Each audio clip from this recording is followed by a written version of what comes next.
मोह आसक्ति, हमारी आसक्ति किसमें है? पदार्थों में है या गुरु में है या आप पुरुषों में है? परमात्मा में अनुराग बहुत कम होता है, राग ज्यादा कहाँ होता है? संसार में होता है। सबसे अधिक राग है हमारा अपने शरीर पर, इसलिए उसको कहा है देहाध्यास। देहाध्यास यानी देह में हमने आत्मा मान ली, शरीर को ही आत्मा मान लिया, इसका नाम है देहाध्यास। शरीर को आत्मा मान लेना और शरीर आत्मा को शरीर दोनों एक मान लेना, इसका नाम है देहाध्यास। ये कब से है हमारे साथ? अनंत जन्मों से, क्योंकि बिना शरीर के हम कभी रहे ही नहीं। आत्मा शरीर के साथ रहा है, बिना शरीर के साथ आत्मा नहीं रहा। चाहे वह शरीर छोटा हो चाहे बड़ा हो, लेकिन शरीर के बिना आत्मा कभी नहीं रहा इस संसार में। शरीर के बिना कब रहता है आत्मा? जब मुक्त होता है, तब शरीर अलग हो जाता है, आत्मा अलग हो जाती है। और इसे अपने शरीरी जीवन में भी अनुभव कर सकते हैं कि शरीर अलग है और आत्मा अलग है। इन दोनों का अनुभव करना, इसी का नाम है आत्मज्ञान। शरीर को और आत्मा को, दोनों को भिन्न भिन्न अलग अलग अनुभव करना, इसका नाम है आत्मज्ञान। ये अनुभव होता है तब हमारा देहाध्यास छूटता है, तब हम देहाध्यास से मुक्त होते हैं। दूसरे शब्दों में इसे ऐसा कह सकते हैं, जिसका देहाध्यास छूट गया वो व्यक्ति मुक्त होता है। शरीर के प्रति अपना राग आसक्ति छूट गई तो अपने मुक्त होती है। छूटती है, बहुत कठिन है। मरने के बाद भी नहीं छूटता है। मरने के बाद भी शरीर का मोह राग है वो नहीं छूटता है। इसीलिए कहते हैं कि कम से कम 50 मिनट तक मरने के बाद भी बॉडी को वैसे रखना चाहिए। आत्मा है वो उसके आसपास घूमती रहती है, शरीर के आसपास आत्मा घूमती रहती है। जब तक उसको उस अपने स्थान की प्राप्ति नहीं होती है, तब तक उसको बॉडी के पास वो घूमती रहती है, क्योंकि उसमें उसका लगाव है, उसमें उसकी आसक्ति है। इसलिए मरने के प्राण करने के बाद में कम से कम 50 मिनट तक आदमी को कुछ नहीं करना चाहिए, उसको छूना भी नहीं चाहिए, ऐसा कार्य है। तो ये है देहाध्यास, यानी शरीर के प्रति आसक्ति। तो ये किसमें नहीं है? ऐसा धरती पर केवल बीतराग के सिवाय ऐसा कोई आदमी नहीं है, संदेह दृष्टा आदमी के सिवाय ऐसा कोई आदमी नहीं है कि जिसमें ये देहाध्यास नहीं है। वनस्पति में भी है, एक इंद्रिय में भी है, 2 इंद्रिय वाले प्राणियों में भी है, 4 वालों में भी है और 5 वालों में भी है। सब इससे तो ये हमारा अनंत जन्मों का ये संस्कार जुड़ा हुआ है। इसलिए हमें शरीर के प्रति सबसे यदि आसक्ति आदमी की किसी में अधिक है तो वो शरीर में आसक्ति, उतना प्रेम हमारा किसी के साथ नहीं है, उतनी आसक्ति किसी में नहीं है जितनी आसक्ति शरीर में। चाहे आप जानवरों को देखो, चाहे आप वनस्पति को देखो और चाहे मनुष्यों को देखो, ये रियल शक्ति है, परम शक्ति है। इसीलिए मुक्त होना है तो अपने को इसको तोड़ना होगा, इस देहाध्यास से दूर होना होगा। यह देहाध्यास सारे कर्मों की जड़ मूल है। देहाध्यास कर्मों का कर्मों की जड़ है, कर्मों का मूल है, संसार में परिभ्रमण करने का मूल है। इस देहाध्यास के कारण ही राग और द्वेष होती है। राग और द्वेष क्यों होती है? इस देहाध्यास के कारण होता है। शरीर को ये अच्छा लगता है, ये ठीक नहीं लगता, बुरा है, अच्छा है, देहाध्यास, राग और द्वेष। तो कहते हैं जिन भय में अनुरक्त, राग कहाँ करना चाहिए, प्रेम कहाँ करना चाहिए, किसके साथ करना चाहिए? नश्वर के साथ करना चाहिए या अनश्वर के साथ करना चाहिए? जो नष्ट होता है उसके साथ करना चाहिए या जो स्थिर रहता है उसके साथ करना चाहिए? अपने पदार्थों के साथ प्रेम करते हैं और ये जानते भी है कि पदार्थ रहता नहीं है, शरीर भी नहीं रहता है। शरीर के साथ कितना ही प्रेम करो, एक दिन वो छूटेगा, तोड़ना होगा या छूटेगा। अपने तोड़ेंगे तो ठीक है, नहीं तोड़ेंगे तो भी वो छूटेगा।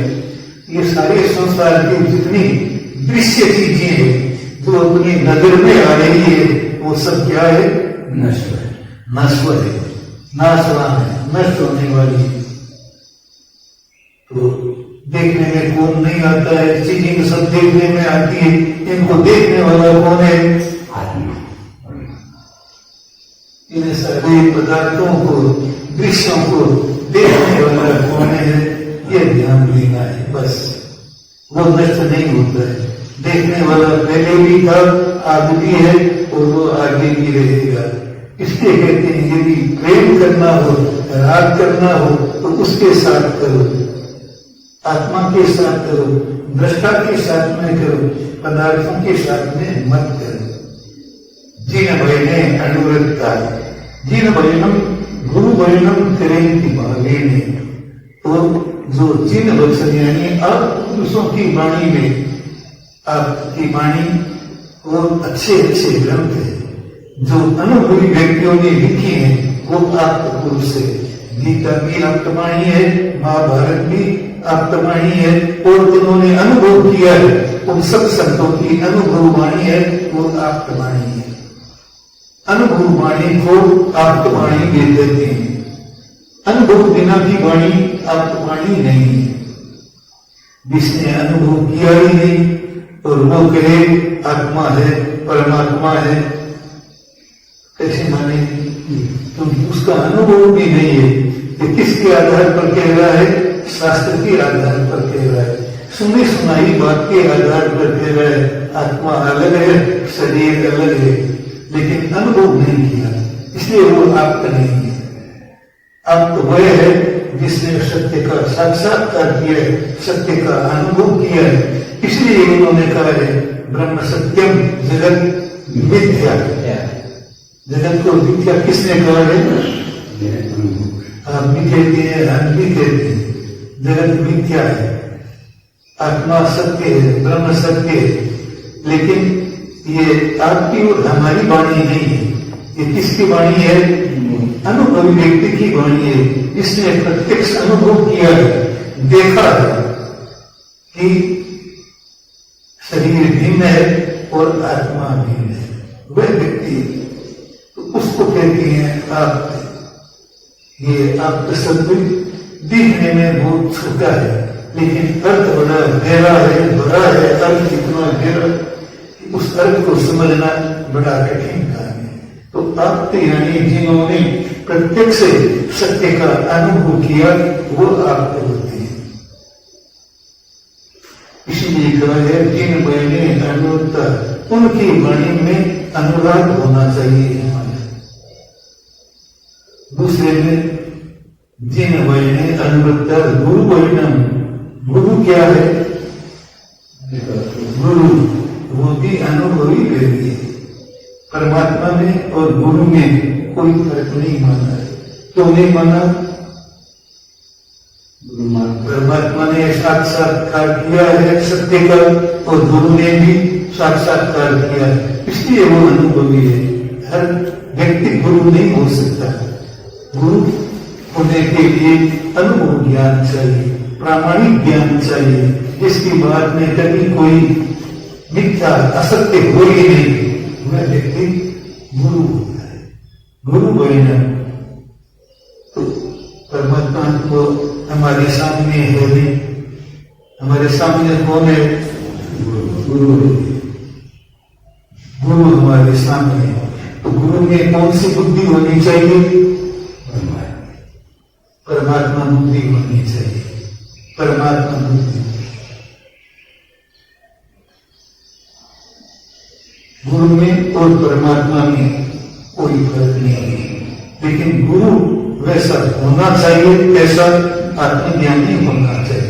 बस गुरु की एक छोटी सी परिभाषा इतनी है कि आत्मज्ञानी जो होता है वो गुरु होता है।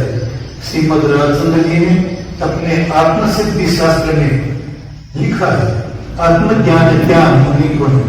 जहाँ आत्मज्ञान है वहाँ गुरु है, वहाँ साधुता है, वहाँ मुनि है। आत्मज्ञान के बिना कोई भी व्यक्ति गुरु नहीं होता, और होता है तो वह केवल अपने मन की कल्पना के द्वारा होता है, और हम उन्हें सत्य मान लेते हैं। ये भी एक गलत है, ये भी एक गलत है। क्यों गलत है? कि गुरु ठीक नहीं होगा तो हमारा रास्ता भी ठीक नहीं होगा। तो गुरु भी कैसे होने चाहिए? आत्मज्ञानी। तो कहते हैं गुरु वैनम करेति भावेनम, गुरु के वचन को बड़े आदर के साथ स्वीकार करते हैं और उस पर चलते हैं, वो व्यक्ति लक्ष्य को प्राप्त करते हैं। ये तो इतनी इसकी भूमिका हुई। अब आगे कहते हैं ऐसा ये बहुत ही बड़ी प्रशंसा है। जो व्यक्ति असबल, सबल का अर्थ है जैसे ये कपड़े रंग बिरंगे होते हैं, लाल सफेद कई, वैसे ही हमारा आत्मा भी ऐसा ही होता है। लेकिन आत्मा ऐसा होना चाहिए, सम्यक दृष्टा, सम्यक दर्शन होना चाहिए। असम्यक यानी सम्यक दृष्टि होनी चाहिए। असंकलित, उसमें संक्लेश भाव नहीं होना चाहिए। क्लेश भाव, संक्लेश यानी आत्मा को रोक देने वाले, आत्मा का नाश करने वाले, आत्मा का हनन करने वाले ऐसे विचार नहीं चाहिए। असंकलित, असंकलित जो व्यक्ति इनका ध्यान रखता है, ये हमारी जागरूकता का सूत्र है। आपको हर क्षण ये जागरूक रहना होगा, मेरे भीतर कौन से भाव कैसे आ रही है, संक्लेश आ रही है या असंतुष्ट भाव आ रही है, अच्छी आ रही है या बुरी आ रही है, बांधने वाली आ रही है या खोलने वाली आ रही है, संक्लेश क्लेश पैदा करने वाले आ रही है या क्लेश को नष्ट करने वाले आ रही है। इसके लिए सतत जागरूकता की जरूरत है। साधना का मार्ग बड़ा कंटकाकीर्ण मार्ग है। इसलिए तुकाराम जैसे संतों ने एक बड़ी मार्मिक बात कही है। तुकाराम जैसे संतों ने बहुत मार्मिक बात कही है कि युद्ध तो कभी कभी होता है, हर वक्त 24 घंटे युद्ध नहीं चलता है। संसार में जो युद्ध होता है वो भी 2, 4, 5, 10 मिनट कभी हो गया होता है युद्ध। लेकिन वो कहते हैं हमें तो रोज युद्ध करना होता है, हमें तो रोज लड़ाई करनी होती है। किसके साथ? अपने मन के साथ। अपने मन के साथ हमें रोज लड़ाई करनी होती है।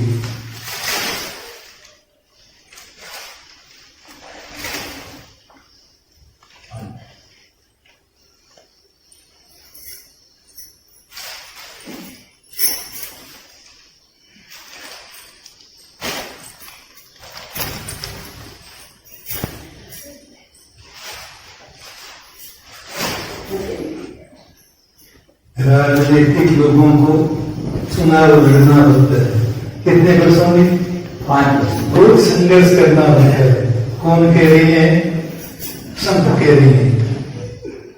संत कह रही है हमें तो रोज संघर्ष करना होता है, हमारी लड़ाई रोज चलती है।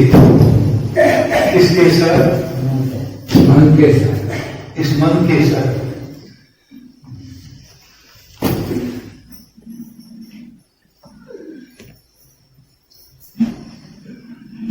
कुर्सी दे दीजिए, कुर्सी दे दो, नहीं कुर्सी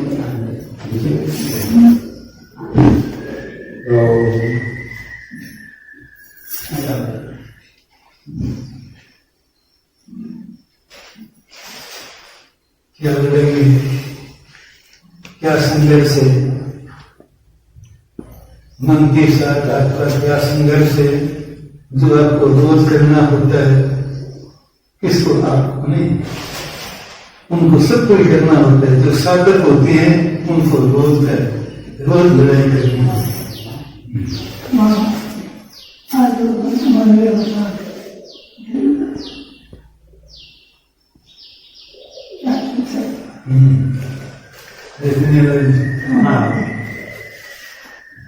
संघर्ष हमें रोज करना होता है। संघर्ष का मतलब लड़ाई के युद्ध के युद्ध हमें रोज करना होता है। किसके साथ? अपने मन के साथ। किसको करना होता है? हर आदमी नहीं करता, जो साधक होता है उसको करना होता है। जिससे मुमुक्षा है, मुझे मुक्त होना है, यानी इस संसार से मुक्त होना है, उस व्यक्ति को रोज संघर्ष करना होता है। जो मुमुक्षु नहीं है, आत्मार्थी नहीं है, यानी आत्मा को प्राप्त करने की जिसकी भावना नहीं है, उसको नहीं करना। आप करते हैं कभी से?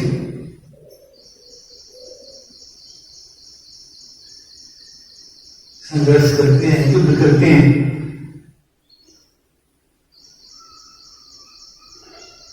कैसे लड़ा जाता है अपने को मालूम नहीं है। फौजी जानते हैं कैसे लड़ाई की जाती है, कैसे बड़ों को चलना होता है, कैसे युद्ध करना होता है, वो जानते हैं।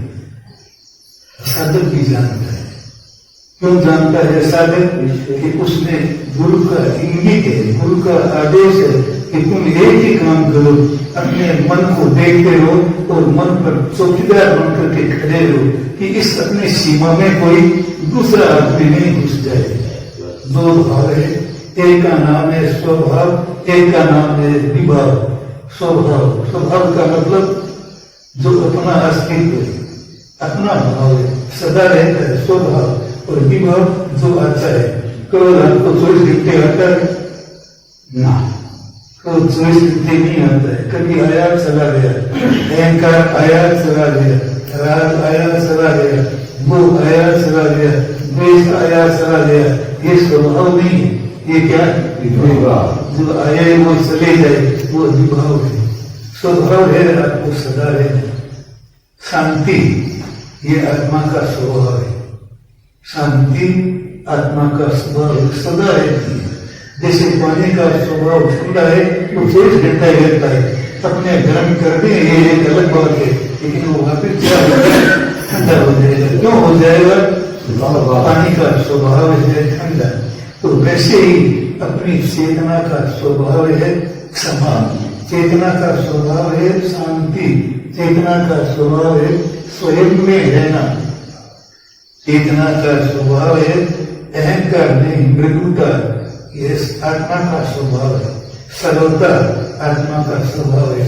आप 24 घंटा कपट करती ना, आप तो 24 घंटा ही करते होंगे कोई बात, लेकिन 24 घंटा ये स्वभाव नहीं है। अपना स्वभाव सरलता है, वो 24 घंटा रहेगा।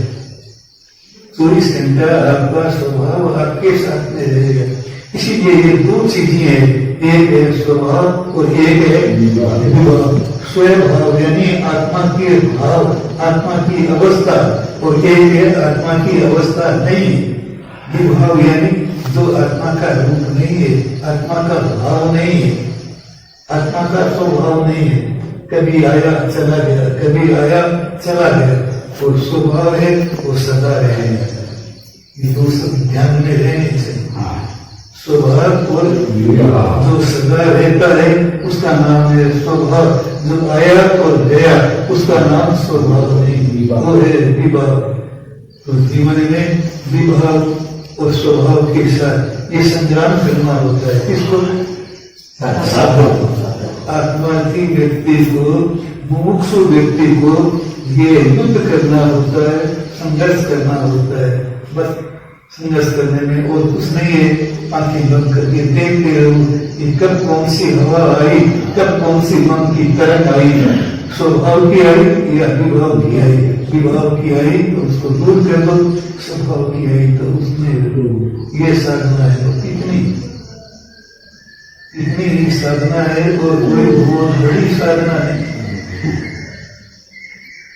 साधना कोई बहुत बड़ी नहीं, छोटी सी साधना है।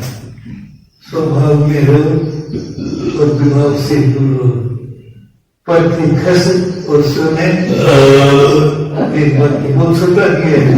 पर की खस यानी पर है, स्वभाव नहीं है, उससे दूर रहो। और स्वयं है, उसमें बसो, उसमें रहो। बस इतना ही सारा।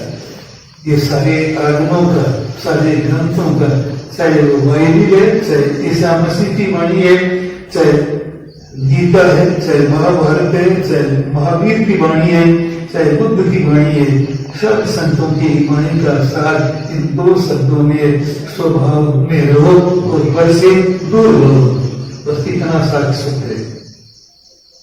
जिसको साधना करनी है उसके लिए इतना पर्याप्त है, लेकिन उसमें तड़प होनी चाहिए। मीरा की तरह तड़प हो तो काम आती है। जैसे मीरा की तड़प थी, एक भावना थी कि मुझे तो दर्शन करना है। उस मीरणी में राम मेरे घर पर आएंगे ऐसी एक तड़प थी, तो राम राम राम राम करते तो राम का रोज ध्यान कर देखते रहते। एक दिन राम आए, एक दिन मीरा को भी वैसा ही हुआ, कबीर को भी वैसा ही हुआ। इसीलिए इन संतों ने एक विरह की पद्य भी लिखी है। विरह पद्य यानी परमात्मा के नहीं मिलने का उन्हें बड़ा अफसोस सताता रहता था कि परमात्मा मिले नहीं, भगवान मिले नहीं, आत्मा का अनुभव नहीं हुआ। इसका बड़ा विरह रहता, खेद रहता था, दुख रहता था कि कब परमात्मा से मिलना हो, कब भगवान से मिलना हो, कब परमात्मा से मिलना हो। ये एक तड़प रहती थी। ऐसी तड़प यदि अपने में हो तो परमात्मा मिलेंगे, परमात्मा मिलेंगे, भगवान मिलेंगे, गुरु मिलेंगे। तो ये कह रहे हैं असबले असंक्लिष्ट यानी अपने भाव है वो संक्लेशमय नहीं हो, क्लेशपूर्ण नहीं हो, शुद्ध भाव होने चाहिए। शुद्ध भाव जिसमें मिलावट नहीं हो, शुद्ध भाव। देव मुक्ति बड़ी संसार है, वो व्यक्ति शीघ्र पाया होते हैं, शीघ्र मोक्ष जाने वाले। मोक्ष जल्दी जाने वाले कौन होते हैं? ये याद करने का भी है। ये छोटे छोटे पद्य है, बड़े मार्मिक है, बड़े गहरे पद्य है, जो इनकी अपने जीवन में बार बार संदिग्ध अभ्यास करता है, बार बार उनका चिंतन करता है, वो व्यक्ति निश्चित रूप से एक दिन अपने लक्ष्य को प्राप्त कर लेता है। इसीलिए अपने बार बार भगवान का नाम लेते हैं, बार बार क्या करते हैं? सद्भावना मैं शुद्ध आत्मा। ये क्यों करते हैं? बार बार ये भावना करेंगे तो आप शुद्ध आत्मा हो जाएंगे। जैसी भावना करते हैं आप वैसे बन जाते हैं। जैसी भावना आप करते हैं वैसे ही आप बनते हैं। आपको किसने बनाया अच्छा, किसने बनाया बुरा? आपकी भावना ने ही आपको अच्छा बनाया, आपकी भावना ने ही आपको बुरा बनाया। ये पद्य आचार्यों की अनुभूति का पद्य है। सम्यक दृष्टि ऐसा यानी जो सम्यक दृष्टा है। सम्यक दृष्टा का मतलब जो सही देखता है। सम्यक दृष्टि यानी आंखें अपनी बहुत अच्छी हो तो अपने साथ देखेंगे, आंखों में खराबी है तो अपने को अच्छा दिखाई नहीं देगा, बराबर दिखाई नहीं देगा। ऐसा थे सम्यक दृष्टि क्या देखता है? जैसा है वैसा जगत को देखता है। इसलिए जगत मिथ्या। मिथ्या का मतलब झूठा है। जैसे सपना आया, सपने में आप राजा बन गए, सपने में प्रधानमंत्री बन गए, सपने में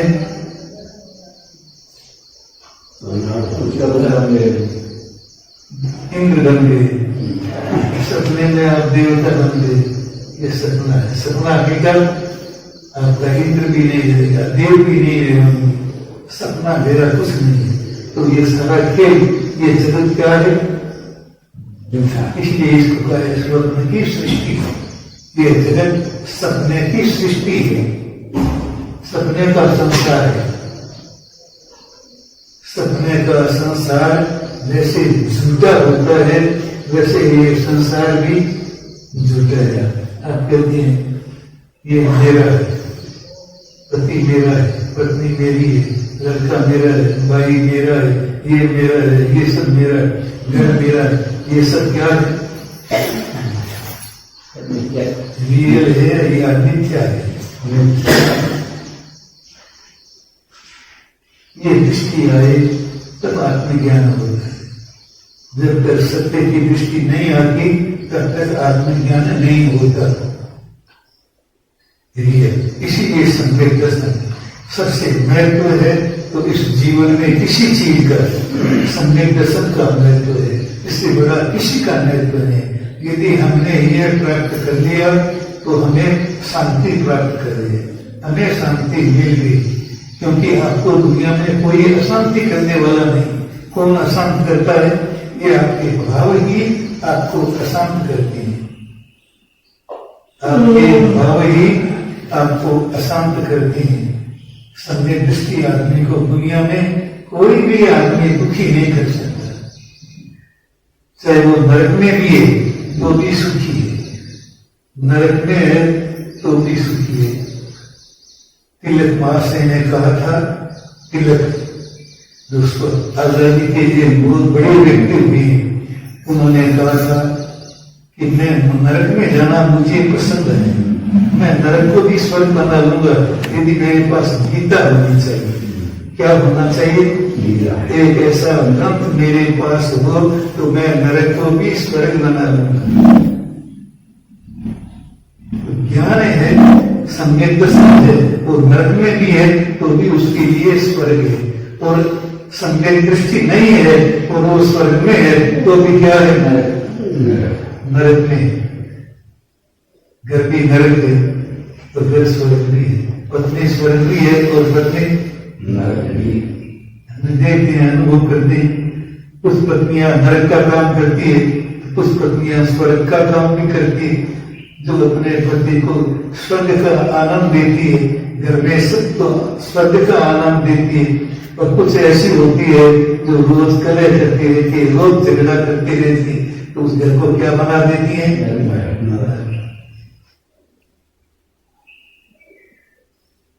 घर को नरक बना देती है। सम्यक दृष्टि होगा उसको कोई भी दुखी नहीं बना सकता, दुखी नहीं बना सकता। वो चाहे भयंकर दुखों में हो तब भी वो क्या करेगा? वो देखता है कि ये दुख मैं अलग हूं, ये मेरे से अलग है। जिसने ये अनुभव कर लिया कि शरीर अलग है, आत्मा अलग है, उस आदमी को कोई दुखी बना सकता है? इस दुनिया में कोई नहीं है उसे दुखी बना सकता। उसे कोई सुखी बनाना चाहे तो बना सकता है। कहते हैं कि मैं आपको चक्रवर्ती का राज्य देता हूं, मैं आपको संपत्ति देता हूं, मैं आपको वैभव देता हूं, तो वो सुखी बन जाएगा? छोड़ दिया। साली भद्र कहते हैं, साली भद्र इतना सुविधावादी था, सुविधावादी भी नहीं कहना चाहिए, इतना पुण्यशाली था कि उसके रोज आकाश से आभूषण की पेटियां आती थी। रोज वस्त्र नए, आज पहना कल नहीं, आज पहना कल नहीं। इतना समृद्धिशाली था। लेकिन एक छोटी सी बात ने उसके दिमाग को घुमा दिया।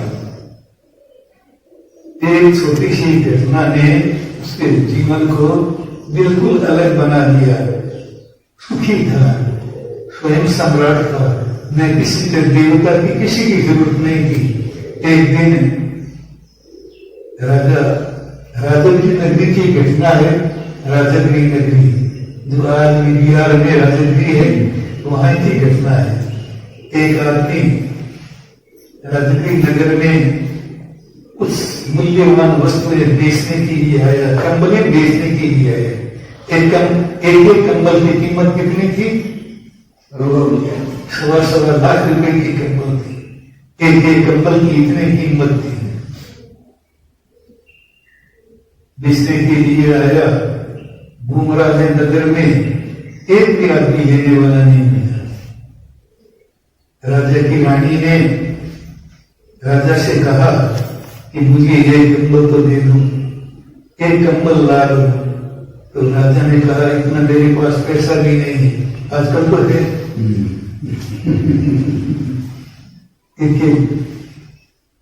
बोलता तो कितना देते चुनाव, एक 7 करोड़ 1.25 करोड़ पैसा दे दे।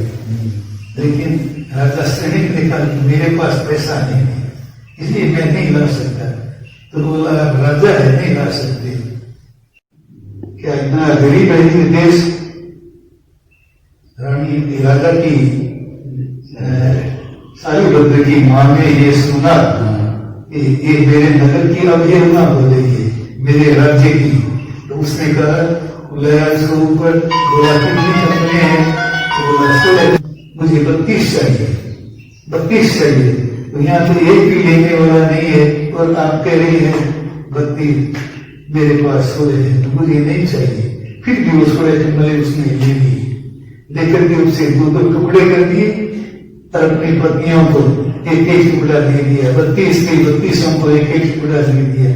सुबह क्या किया? सुबह स्नान किया और स्नान करके उसका चंबल से शरीर को पहुंच कर और उसे डाल दिया। ये सही घटना है, काल्पनिक नहीं है। सुबह सफाई करने वाला आदमी आया और भाई सफाई करने के लिए सफाई की देखा, उठाकर वो ले जा रही। ऊपर से रानी ने देख लिया, राजा की रानी ने, कि कंबलें तो वही है जो मैंने कल देखी थी। उसने भी जानकारी की तो बोला ये ले जा रही है। एक आदमी ने 16 कंबलें खरीद ली। तो उसने कहा आपके शहर में एक ऐसा आदमी है जिसने 16 कंबलें खरीद ली और आप एक भी नहीं खरीद सकते। तो राजा ने कहा कि मेरा पैसा मेरा नहीं, ये किसका पैसा है? ये पैसा जनता का है, मेरा नहीं है।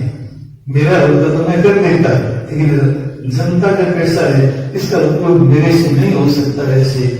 तो फिर राजा को बड़ा आश्चर्य हुआ कि मेरे नगर में ऐसा भी आदमी है, तो उसका दर्शन करना चाहिए, उसे देखना चाहिए, अजीब आदमी है।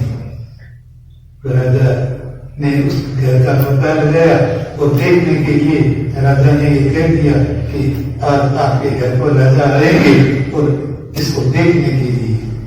तो सारीभद्र की मां ने देखा कि घर पर आएंगे राजा, अच्छी व्यवस्था करनी चाहिए, सब सुविधा करनी चाहिए। उसने करना कर दी जो कुछ था। राजा आए, उसने एक बात कही राजा से कि मेरा लड़का बहुत कोमल है, उसे आप छुओगे तो पसीना पसीना आ जाएगा, इतना कोमल है, हाथ पैर देना तो आप दूर से देख लेना, दूर से देख लेना, हाथ मत लगाना।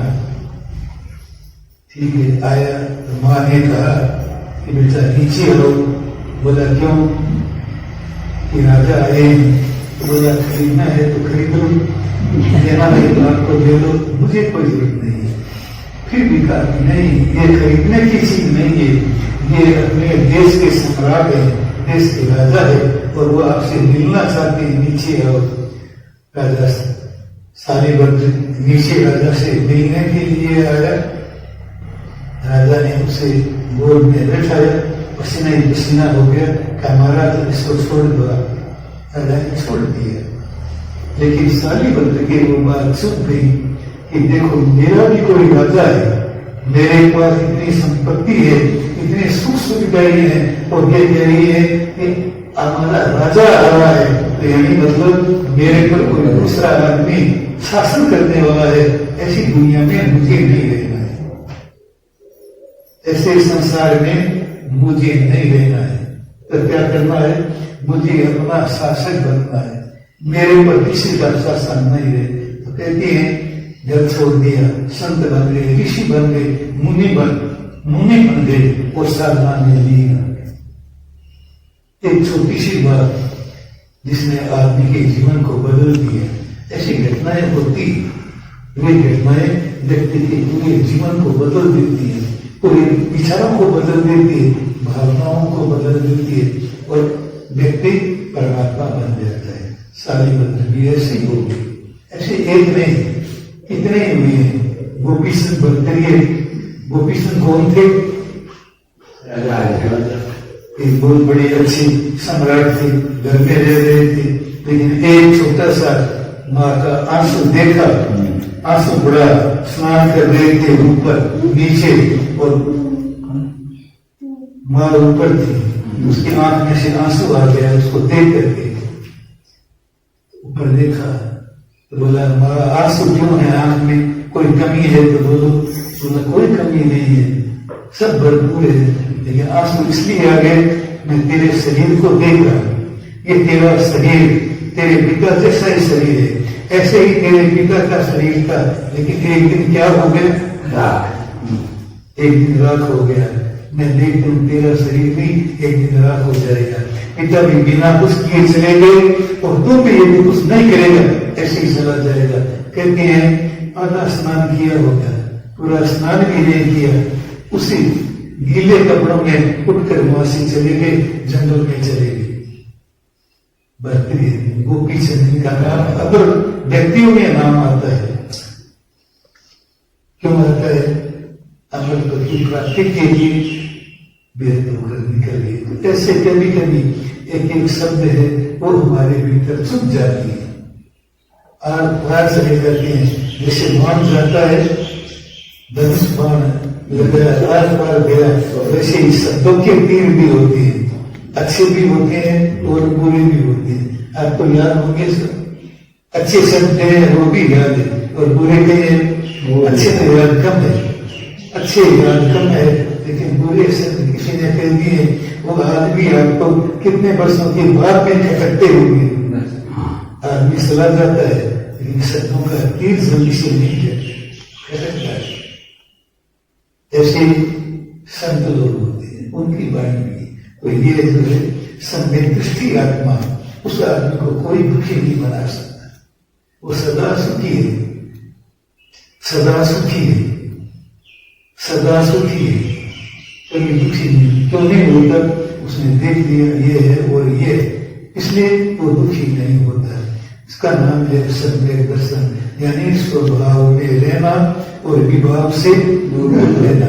अपने स्वभाव में रहो और विभाव से दूर रहो, ये आत्म का संघर्ष है।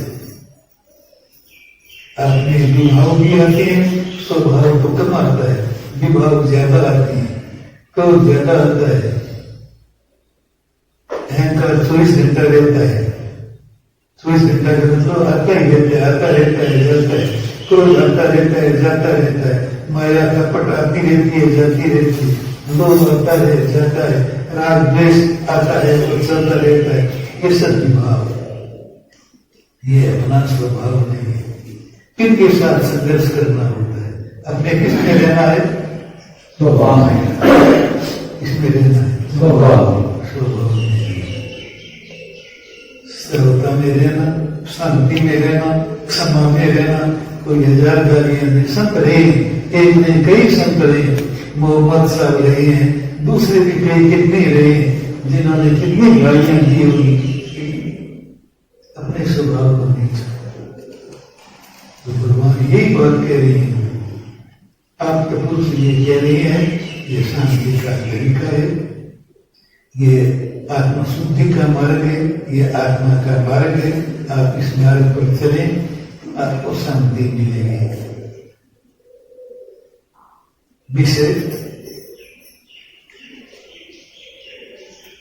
जिन भाई ने अनुरक्ता भगवान की वाणी में अनुराग करो, गुरु वचनों में विश्वास रखो, क्रांति भागी ने और दुखी वचनों का भावपूर्वक आदरपूर्वक पूरा करो और संजय प्रसन्न असंतुष्ट अपने भावों को कैसे रखो, शुद्ध भाव रखो। ते मुक्ति पवित्र संसार है। यदि आपको शीघ्र मोक्ष जाना है तो इतना काम करना होगा। ठीक है, कितना काम करना होगा?